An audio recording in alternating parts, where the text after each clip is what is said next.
अब देखिए, एक तरफ रशिया के राष्ट्रपति पुतिन इस युद्ध के सबसे बड़े विनर साबित हो रहे हैं, लेकिन सबसे बड़े लूजर कौन है जिनकी दुनिया भर में आलोचना हो रही है। दुनिया में शांति और सहयोग स्थापित करने का दावा करने वाली बड़ी बड़ी अंतर्राष्ट्रीय संस्थाएं आज कहां हैं, कोई नहीं जानता। अमेरिका के राष्ट्रपति डोनाल्ड ट्रंप आजकल नेटो से बड़े नाराज हैं। उनकी शिकायत है कि नेटो ने ईरान युद्ध में अमेरिका की कोई मदद नहीं की।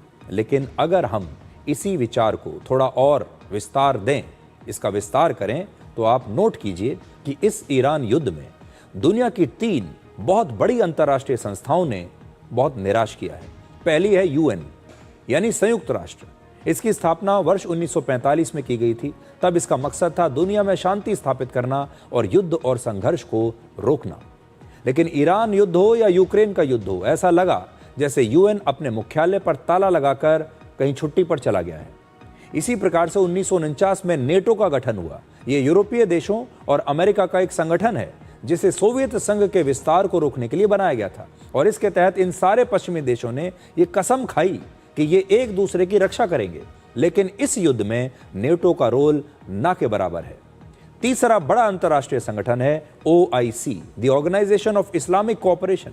ये दुनिया के 57 इस्लामिक देशों का संगठन है। इसका मकसद है दुनिया के सभी मुस्लिम देशों के हितों का ध्यान रखना और उनकी एकता को बनाकर रखना। हैरानी की बात यह है कि इस युद्ध की चपेट में ईरान के साथ साथ गल्फ के तमाम मुस्लिम देश भी आ गए। लेकिन इसके बावजूद OIC ने इस युद्ध को रोकने के लिए कुछ नहीं किया। कहने को तो दुनिया भर में ऐसे संगठनों की कोई कमी नहीं। हमारे पास यूएन है, नेटो है, OIC है, इसके अलावा G7 है, G20 है, ब्रिक्स है, यूरोपियन यूनियन है, गल्फ कोऑपरेशन काउंसिल है, Organisation of the Petroleum Exporting Countries है, अरब लीग है। लेकिन संकट के समय इनमें से एक भी संगठन अपने प्रभाव का इस्तेमाल नहीं करता। कहने को इन सारे संगठनों की बैठकें हर साल कहीं ना कहीं होती हैं, जहां पर बड़े बड़े नेता अपने प्राइवेट जेट्स में आते हैं, बड़ी बड़ी बातें करते हैं। इनमें जॉइंट डिक्लेरेशंस पर हस्ताक्षर किए जाते हैं।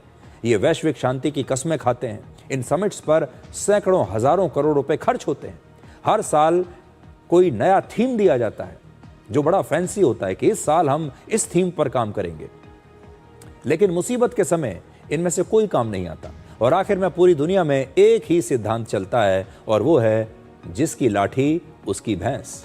अंग्रेजी में इसे कहते हैं माइट इज राइट। और ये सारे सिद्धांत वहां लागू होते हैं जहां पर जंगल राज होता है, यानी जो ताकतवर है उसके लिए कोई नियम नहीं और जो कमजोर है उस पर हर एक नियम लागू होता है। और दुनिया में आज बिल्कुल वही चल रहा है।